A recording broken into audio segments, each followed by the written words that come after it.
إن الحمد لله نحمده ونستعينه ونستغفره ونعوذ بالله من شرور أنفسنا ومن سيئات أعمالنا من يهده الله فلا مضل له ومن يضلل فلا هادي له وأشهد أن لا إله إلا الله وحده لا شريك له وأشهد أن محمدا عبده ورسوله أما بعد فإن خير الحديث كتاب الله وخير الهدي هدي محمد صلى الله عليه وسلم وشر الأمور محدثاتها بدعة وكل بدعة ضلالة وكل ضلالة في النار. أعوذ بالله من الشيطان الرجيم. بسم الله الرحمن الرحيم. يا أيها الذين آمنوا اتقوا الله وقولوا قولا سديدا يصلح لكم أعمالكم ويغفر لكم ذنوبكم ومن يطع الله ورسوله فقد فاز فوزا عظيما.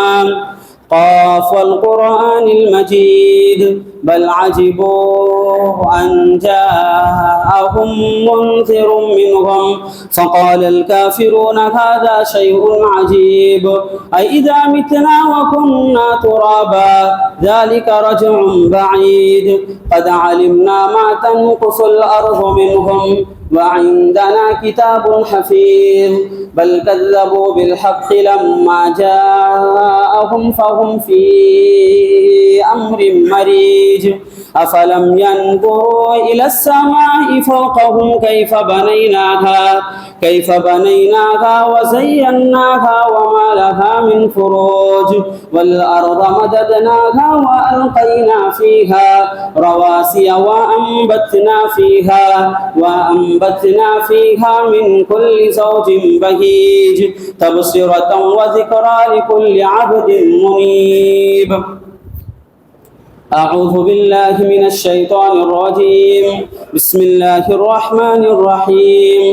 الله لا إله إلا هو الحي القيوم لا تأخذه سنة ولا نوم له ما في السماوات وما في الأرض من ذا الذي يشفع عنده إلا بإذنه يعلم ما بين أيديهم وما خلفهم ولا يحيطون بشيء من علمه إلا بما شاء وسع كرسيه السماوات والأرض ولا يؤوده حفظهما وهو العلي العظيم. وقال النبي صلى الله عليه وسلم من قرأ آية الكرسي دبر كل صلاة مكتوبة لم يمنعه من دخول الجنة إلا أن يموت. رواه النسائي. وقال الألباني هذا حديث حسن صحيح. سامعین کرام وقوم ملت و برادران اسلام، نہایت ہی معزز و مؤدب و موقر بزرگان دین، مسجد ہادہ کے صفوں میں بیٹھے ہوئے مستقبل کے نہایت ہی لائق ور نوجوانوں، قوم کی غیور ماں اور بہنوں، ہر قسم کی سب تعریف، توصیف، کبریائی، بزرگی اس وحدہ لا شریک کے لیے لائق و زیبا ہے جو ہم سبوں کا خالق، مالک، رازق، مدبر، پالنہار، هو اللہ الخالق البارئ المصور لہ الاسماء الحسنی ہے۔ پانی کے ہر قطرے سے بھی زیادہ، درخت کے ہر پتے سے بھی زیادہ، آسماں کے ہر ستارے سے بھی زیادہ درود و سلام ہو ہمارے آخری رسول، رسولوں کے رسول، اماموں کے امام، احمد مجتبیٰ محمد مصطفیٰ تاجدار مدنی سرور کونین صلی اللہ علیہ وسلم پر، جنہیں پوری دنیا کے لیے ہمارے لیے نمونہ و آئیڈیل بنا کر بھیجا گیا۔ معزز سامعین، میں نے خطبہ مسنونہ کے بعد قرآن مقدس کی ایک بڑی ہی مشہور و معروف آیت آپ کے روبرو تلاوت کی ہے۔ اس آیت کی مناسبت سے میں جس موضوع کے تحت لب کشائی کرنا چاہتا ہوں وہ عنوان ہے آیت الکرسی کی مختصر تفسیر۔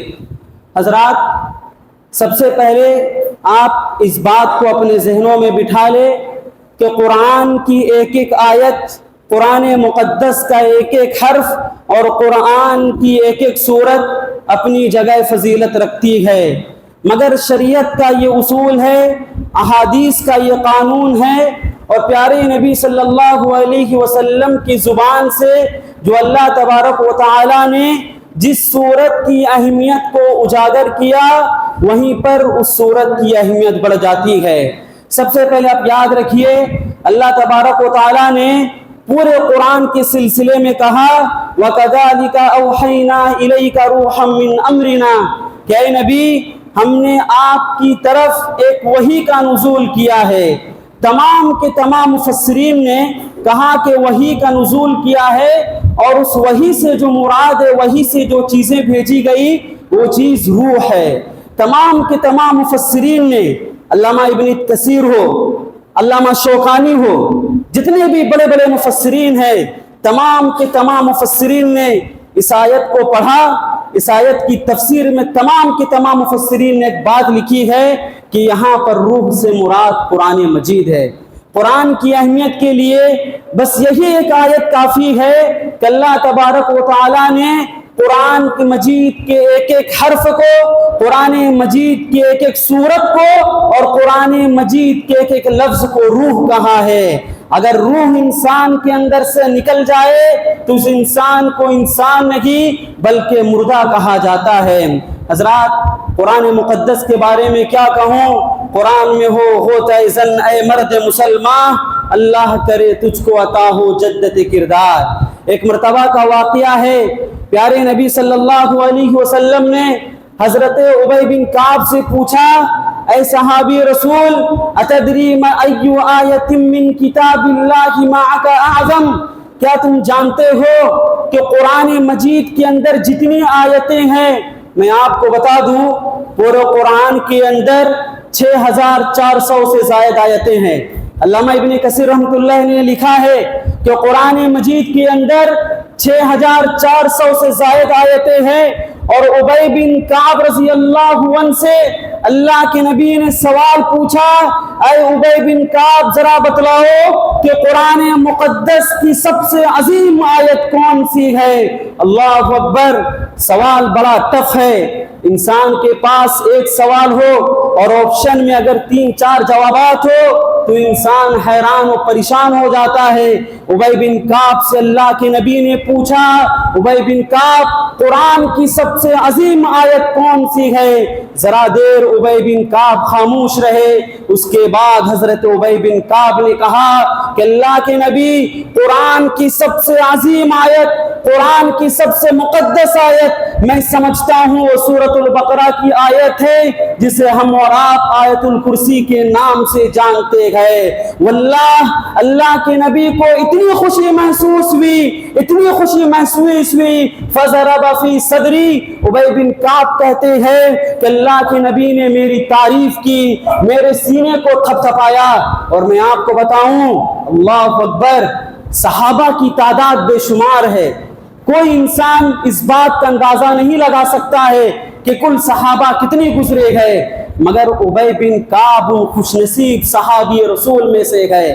امام ذہبی رحمۃ اللہ علیہ نے لکھا ہے کہ ابی بن کعب خوش نصیب صحابی رسول ہے جن کے سینے کو اللہ کے نبی نے تھپ تھپایا ہو۔ صحابہ کی زندگی کو ٹٹولیے، چند ہی ایسے صحابہ ملیں گے جن کے سینے کو اللہ کے نبی نے تھپ تھپایا ہو۔ حضرت ابی بن کعب رضی اللہ عنہ وہ مشہور اور وہ خوش نصیب صحابی رسول ہے جن کو اللہ کے نبی صلی اللہ علیہ وسلم نے حضرت ابی بن کعب کی سینے کو تھپ تھپایا تھا۔ اس حدیث کو سننے کے بعد علامہ ابن باز رحمۃ اللہ علیہ نے صحیح کہا تھا ان اللہ یرفع بهذا الكتاب اقواما ويضع به آخرین، کہ اللہ تبارک و تعالی اس کتاب کے ذریعے سے بعض لوگوں کو عزت دیتا ہے اور بعض لوگوں کو ذلیل و خوار کر دیتا ہے۔ آیت الکرسی کی اتنی اہمیت کیوں ہے؟ آیت الکرسی کی اتنی فضیلت کیوں ہے؟ آج کی اس خطبہ جمعہ میں مختصر طور پر میں آپ کے سامنے رکھنے کی کوشش کروں گا۔ ایک اور حدیث میں اللہ کے نبی صلی اللہ علیہ وسلم نے ارشاد فرمایا، ابو امامہ الباہلی اس حدیث کے راوی ہے، کہتے ہیں من قرأ آیت الکرسی کی کہ جو انسان ہر فرض نماز کے بعد دبر کل صلاۃ مکتوبہ لم یمنعہ من دخول الجنہ الا ان یموت، کہ جو انسان ہر فرض نماز کے بعد اس آیت کو پڑھتا ہے، اس آیت کا ورد کرتا ہے، اسے جنت میں جانے سے کوئی چیز روک نہیں سکتی، دخل الموت سوائے موت کے۔ سوال یہ پیدا ہوتا ہے کہ اس آیت کی اتنی فضیلت کیوں ہے؟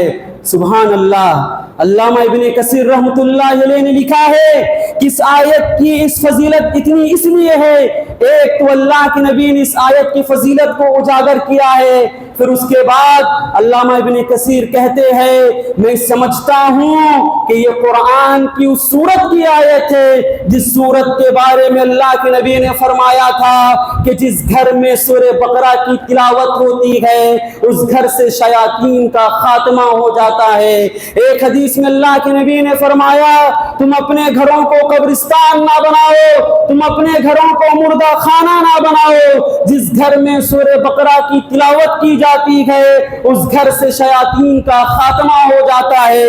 اسی لیے علامہ ابن کثیر کہتے ہیں میں سمجھتا ہوں کہ اس آیت کی اتنی فضیلت اس لیے ہے کیونکہ یہ سورہ بقرہ کی آیت ہے، اور قرآن کی تمام آیتوں میں شیاطین جس آیت سے سب سے زیادہ ڈرتے ہیں، خوف کھاتے ہیں، وہ آیت الکرسی ہے۔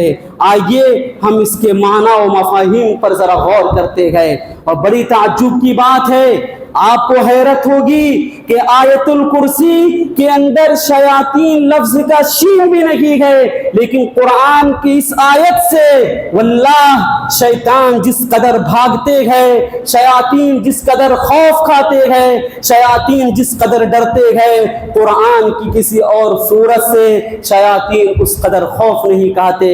بڑے واقعات موجود ہیں، تفصیل میں جانے کا موقع نہیں ہے۔ آئیے اس آیت اور اس کی مفہوم پر نظر ڈالتے ہیں۔ سب سے پہلے اس آیت کی ابتدا لفظ اللہ سے ہوتا ہے، اللہ۔ اللہ نے کہا اللہ، یہ اللہ کا اسم ذاتی ہے، اور آپ یقین مانیے دنیا کا کتنا بڑا فاجر کیوں نہ ہو، دنیا کا کتنا بڑا فاسق کیوں نہ ہو، دنیا کا کتنا بڑا ظالم کیوں نہ ہو، دنیا کا کتنا بڑا مجرم کیوں نہ ہو، جب اسے کوئی تکلیف پہنچتی ہے تو اس کے زبان سے جو سب سے پہلا لفظ نکلتا ہے وہ لفظ اللہ ہے۔ سچ فرمایا رب العالمین نے، هل تعلم له سمیہ، کیا تم میرے نام کے ہم نام کو جانتے ہو، کیا تم میرے معنی و مفاہیم پہ غور کرتے ہو؟ سب سے پہلے اللہ نے کہا اللہ۔ اب اللہ تبارک و تعالیٰ نے اللہ کے بعد اس کی تعریف کی، من اللہ کون ہے؟ نیل الاوتار کے اندر علامہ شوکانی رحمۃ اللہ علیہ نے بڑی تفصیل گفتگو کی اور کہا اللہ ہے کون؟ اس سوال کا جواب دیا جا رہا ہے لا الہ الا ہو، کہ اللہ وہ ہے جس کے علاوہ کوئی معبود نہیں، جس کے علاوہ کوئی خالق نہیں۔ اور ایک انسان جب اس کلمے کو پڑھتا ہے تو مسلمان ہو جاتا ہے، اور جب کوئی انسان اس کلمے کا انکار کرتا ہے تو دائر اسلام سے نکل کر وہ مشرک اور کافر بن جاتا ہے۔ سب سے پہلے اللہ نے کہا لا الہ الا ہو، اس کے علاوہ کوئی معبود نہیں۔ قرآن اور احادیث کے اندر جو بتلایا گیا ہے افضل الذکر، دنیا کے اندر جتنے اذکار ہیں ان اذکار میں سب سے اہمیت والے اگر کوئی ذکر ہے تو افضل الذکر لا الہ الا اللہ ہے۔ کیونکہ یہ کلمہ توحید ہے۔ سب سے پہلے اللہ نے اپنا تعارف کرایا کہ اللہ کے علاوہ کوئی معبود نہیں۔ اس کے بعد اللہ نے کہا جب اس کے علاوہ کوئی معبود نہیں تو الحی، اللہ تبارک و تعالی زندہ ہے، اللہ تبارک و تعالی زندہ ہے۔ اور اللہ کے نبی علیہ الصلوۃ والسلام نے ارشاد فرمایا کہ اللہ تبارک و تعالی کے 99 نام ہیں، اور ان ناموں میں سب سے افضل اسم اعظم اگر کوئی نام ہے تو الحی اور القیوم ہے۔ اس لیے اللہ کے نبی صلی اللہ علیہ وسلم نے فرمایا کہ جب ایک مسلمان الحی اور القیوم کے وسیلے سے دعا کرتا ہے تو اللہ رب العالمین ان کی دعاؤں کو رد نہیں فرماتے۔ اور میں آپ کو بتلاؤں الحی، حی کا معنی ہوتا ہے زندہ۔ اللہ تبارک و تعالی روز اول سے زندہ ہے، اس کے لیے کوئی خاتمہ نہیں ہے۔ قرآن نے کہا کل من علیہا فان، کہ دنیا کی تمام چیزیں فنا ہونے والی ہے، وَيَبْقَى وَجْهُ رَبِّكَ ذُو الْجَلَالِ وَالْإِكْرَامِ، اگر اس دنیا میں کوئی ذات باقی رہنے والی ذات ہے تو صرف اور صرف تیرے رب کی ذات ہے۔ اللہ نے کہا الحی، اور میں آپ کو بتاؤں پورے قرآن کے اندر صرف 3 جگہ ایسی ہے، 3 آیتیں ایسی ہے جہاں پر اللہ نے الحی القیوم کہا ہے۔ سب سے پہلی آیت سورۃ البقرہ میں، دوسری آیت سورہ آل عمران میں آیت نمبر 2 اللہ لا الہ الا هو الحی القیوم، اس کے بعد الحی القیوم سورہ طٰہٰ میں پارہ نمبر 16 کے اندر آیت نمبر 111 میں اللہ نے کہا وعنت الوجوہ للحی القیوم۔ پورے قرآن کے جتنے الفاظ ہیں، پورے قرآن کے اندر جتنے واقعات ہیں اور پورے قرآن کے اندر جتنے الفاظ و حروف ہیں، ان تمام کے تمام حروف میں صرف قرآن مقدس کے اندر الحی اور القیوم یہ 3 جگہ پر آیا ہے، سورہ بقرہ، سورہ آل عمران اور سورہ طٰہٰ کے اندر۔ اس کے بعد اللہ نے کہا القیوم، میں زندہ بھی ہوں، میں قائم بھی رہنے والا ہوں۔ مثال کے طور پر انسان ذرا غور کرے، انسان ذرا تدبر کرے کہ اللہ رب العالمین کی ذات کس قدر عظیم ذات ہے، کتنی عظمت والی ذات ہے کہ اللہ قائم ہے اور وہ پوری دنیا کو قائم رکھنے والا ہے۔ آپ اس زمین پر نظر دوڑائیے، آپ آسمانوں پر نظر دوڑائیے، آپ چرند و پرند پر نظر دوڑائیے، اللہ تبارک و تعالیٰ کیسے ان کو تھاما ہوا ہے۔ اس آیت کی اتنی فضیلت اس لیے ہے کیونکہ اس آیت کے اندر اللہ نے قرآن کے اندر یہی وہ آیت ہے جس کے اندر اللہ نے توحید کو کھول کے پیش کیا ہے اور کہا کہ لوگوں کو کیا ہو گیا ہے کہ وہ قرآن پہ غور و فکر نہیں کرتے، لوگوں کو کیا ہو گیا ہے افلا یتدبرون القرآن کہ وہ قرآن پہ تدبر نہیں کرتے۔ اس کے بعد اللہ نے کہا لا تأخذہ سنۃ ولا نوم، اللہ وہ ہے جسے نہ اونگ آتی ہے جسے نہ نیند آتی ہے۔ سبحان اللہ، قرآن کی اسلوب، قرآن کے انداز بیان کو دیکھیے، جب انسان تھک جاتا ہے اسے سب سے پہلے نیند آتی ہے۔ اللہ نے کہا نہ اسے اونگ آتی ہے نہ اسے نیند آتی ہے۔ آج ہم اور آپ کا مسئلہ یہ ہے الحمدللہ ہم اور آپ میں سے اکثریت قرآن کو پڑھنا جانتے ہیں، مگر میں دعوے کے ساتھ کہتا ہوں کہ قرآن مقدس دنیا کی وہ واحد کتاب ہے جسے سب سے زیادہ بغیر سمجھ کے پڑھا جاتا ہے۔ الحمدللہ ہم اور آپ قرآن کو پڑھتے ہیں، اس سے انکار نہیں کیا جا سکتا، انکار اس بات سے کیا جا سکتا ہے کہ آج امت مسلمہ کی ایک بڑی تعداد قرآن کو بغیر سمجھے پڑھتی ہے، قرآن پر بغیر تدبر کیے پڑھتی ہے۔ اللہ نے کہا لا تأخذہ سنۃ ولا نوم کہ نہ اسے اونگ آتی ہے نہ اسے نیند آتی ہے۔ اس کے بعد اللہ نے کہا لہ ما فی السماوات و ما فی الارض، اسی کے لیے ہے جو کچھ آسمان اور زمین کے اندر ہے، اسی کے لیے ہے۔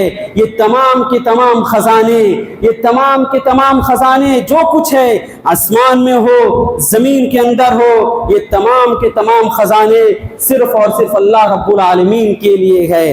اگر اس آیت کو سمجھنا ہو تو اس کے بعد والے آیت پر ذرا نظر دوڑانا پڑے گا۔ اللہ نے کہا لہ ما فی السماوات و ما فی الارض من ذا الذی یشفع عندہ الا باذنہ، کون ہے کہ اللہ تبارک و تعالیٰ جب کوئی فیصلہ کر دے تو اللہ تبارک و تعالیٰ کے فیصلے کے بعد کوئی انسان اللہ کے آگے چوں چراغ کرے؟ کون ہے جب اللہ تبارک و تعالیٰ کسی چیز کے حکم کو جاری کر دے تو کس کی اتنی ہمت ہے کہ اللہ کے حکم کی خلاف ورزی کرے؟ کس کی اتنی ہمت ہے کہ اللہ کے پاس سفارش کرے؟ ہوتا کیا ہے؟ اس آیت کی تفسیر کو سمجھنے کے لیے آپ علامہ شوکانی کی نیل العطار کو پڑھیے۔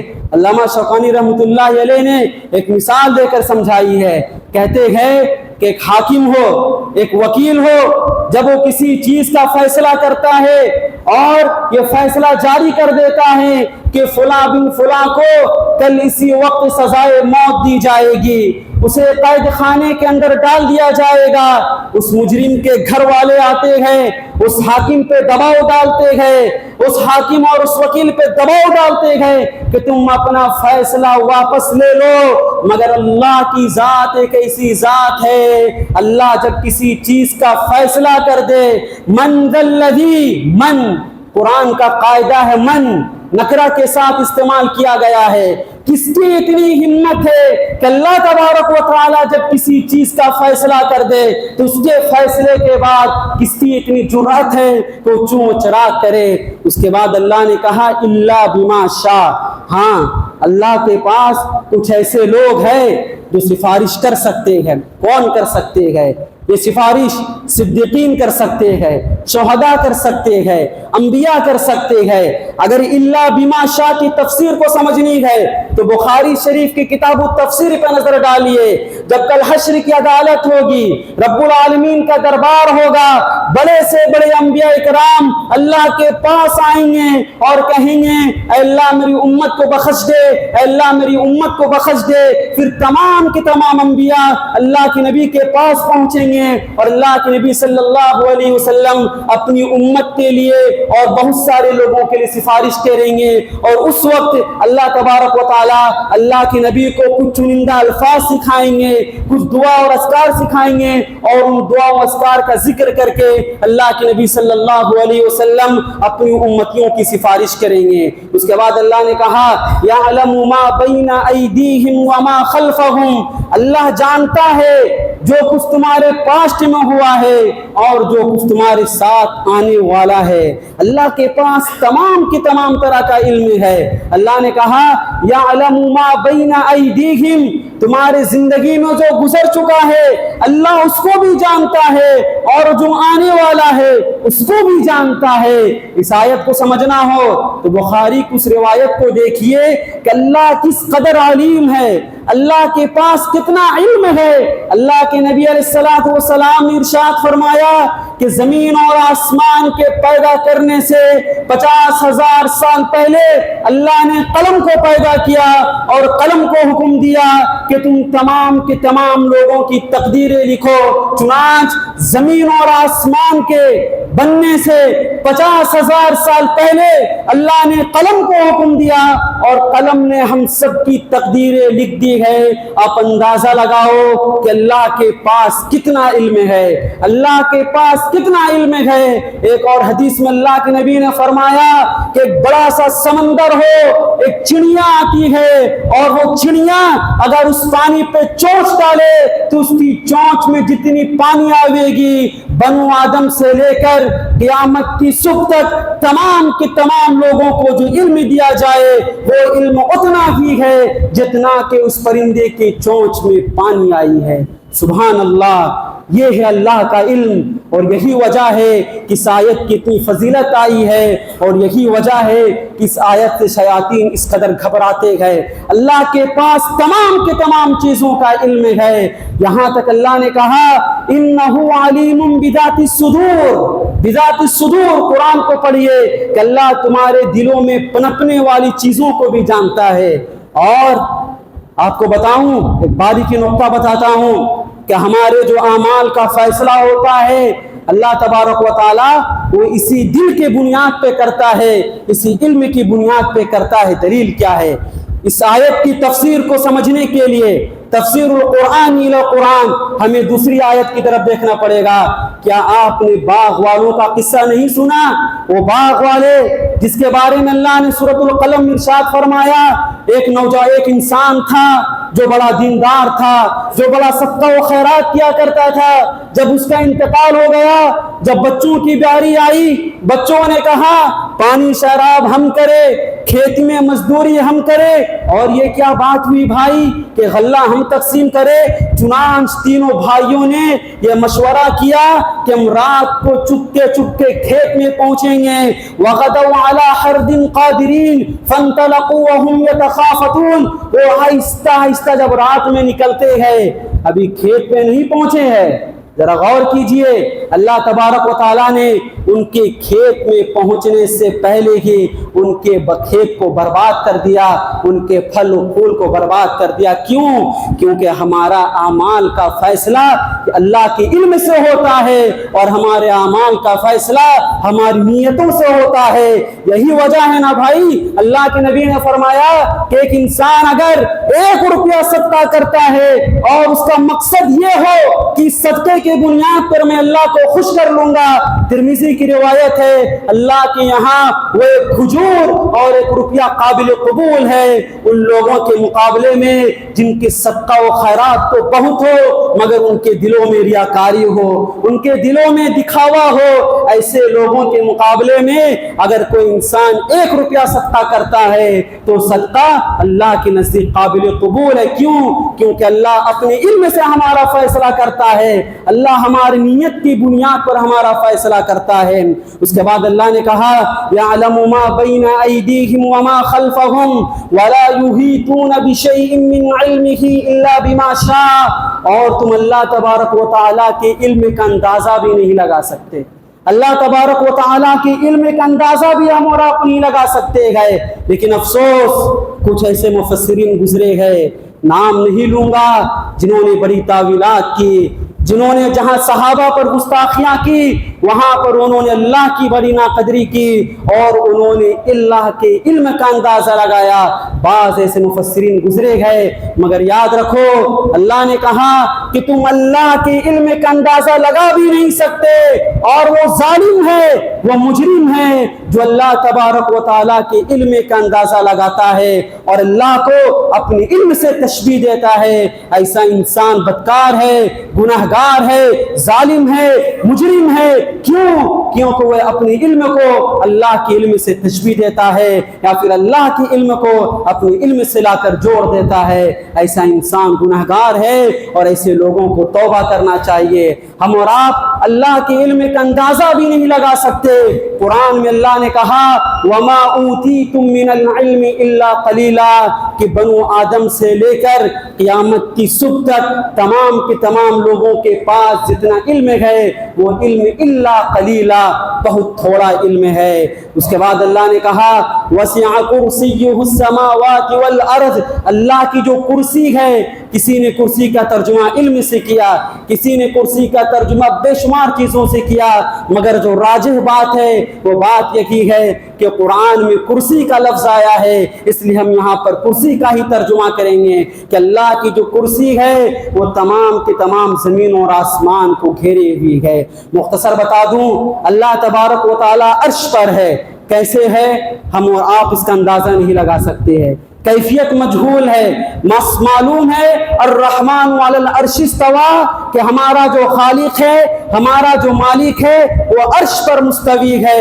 اس عرش کے مقابلے میں اللہ کی جو کرسی ہے ویسے ہی ہے، ایک چٹیل میدان ہو، ایک بڑا سا میدان ہو اور ایک چھوٹی سی انگوٹھی ڈال دی جائے تو اس انگوٹھی کی کیا حیثیت ہے، اسی مقابلے میں اللہ کا جو عرش ہے اس کے مقابلے میں اس کرسی کی حیثیت ہے، اور وہ کرسی اتنا بڑا ہے کہ کرسیہ السماوات والارض، یہ کرسی اتنی بڑی ہے، اتنی بڑی ہے کہ تمام کے تمام زمین اور آسمان کو گھیری ہوئی ہے۔ اب سوال ہوا کہ شیطان ڈرتا کیوں ہے؟ شیطان اس لیے ڈرتا ہے جب کرسی اتنی بڑی ہے، کرسی سے بڑا عرش ہے تو سبحان اللہ اندازہ لگاؤ جو عرش پر مستوی ہے وہ کتنا بڑا ہوگا، وہ کتنا جلال و جاہ و جلال والا ہوگا، وہ کس قدر رحمان و رحیم ہوگا۔ نقطے کو سمجھیے، یہ زمین اور آسمان کرسی سے چھوٹی ہے، کرسی عرش کے مقابلے میں چھوٹی ہے، عرش اتنا بڑا ہے، جو عرش پر بیٹھا ہے وہ کتنا بڑا ہوگا۔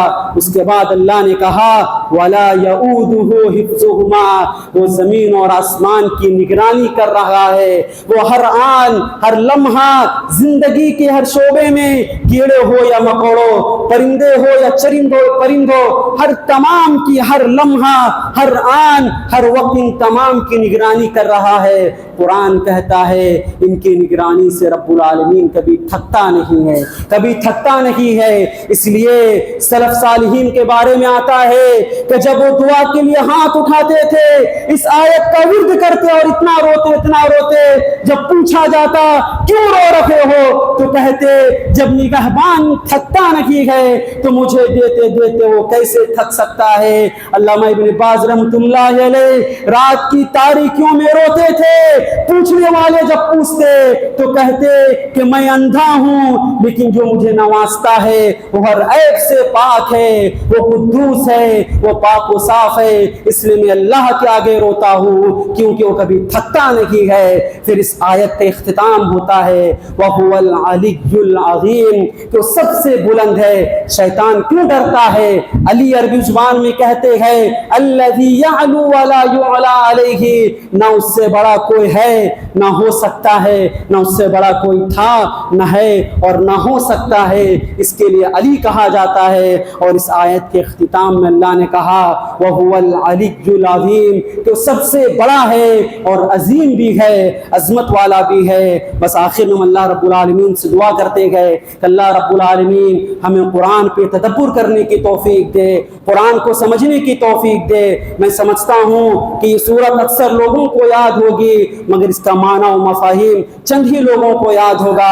اسی مناسبت سے میں نے یہ کوشش کی کہ آیت الکرسی کی مختصر تفسیر آپ کے سامنے رکھوں تاکہ آپ جب اس کو نماز میں پڑھے، بستر میں جانے سے پہلے پڑھے تو آپ کو مزہ آئے۔ اللہ سے دعا کرتے اللہ رب العالمین ہمیں قرآن پر عمل کرنے کی توفیق دے، سمجھنے کی توفیق دے، تدبر کرنے کی توفیق دے۔ ہم میں سے جو پریشان ہیں ان کی پریشانیوں کو دور عطا فرما دے، آمین ثم آمین۔ وآخر دعوانا ان الحمد للہ رب العالمین۔